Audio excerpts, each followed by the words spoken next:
Maupay nga aga ha iyong nga tanan amay ni amon organic farm yan na kabutangan ini wari na ini kay mga maglain na disregard na namon labog or mas maupay i-ferment ini namon kay para useful as an organic practitioner we must make the unuseful waste into useful.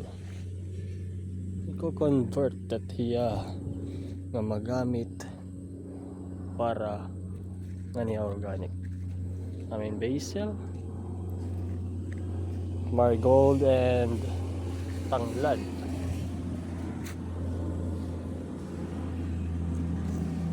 Amon hera ang mga tanom ngan hiya na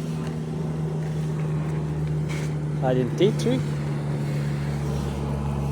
akong tumbler nga na akong bag na nakasaray biskan la diin amon nga dito amon mint ay mix nga luya nga pearl onion, tarragon and leaf onion or onion leaves ay nangalimot ak toy Eston amon coworker ada lantana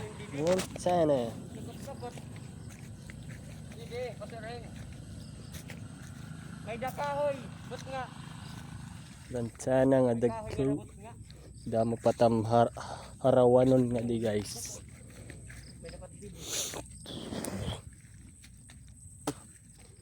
may toy pipit yan na shout out guys magigihot siya nga dito nga masikip nga da nga kuan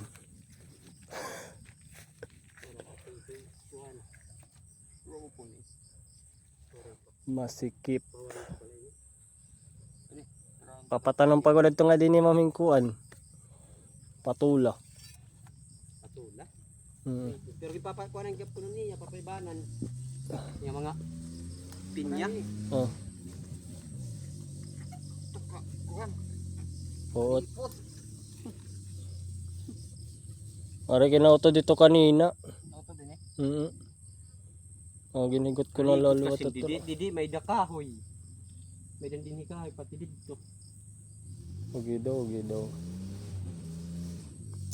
Shout out. Ang gwapo na may bebet. Nakaluluhay na. Bonan short. Sponsoran na lang niyo guys.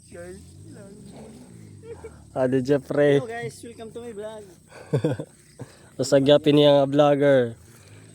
Kuha na lang niyo search check no. Pantoy, buwas. Pag ano.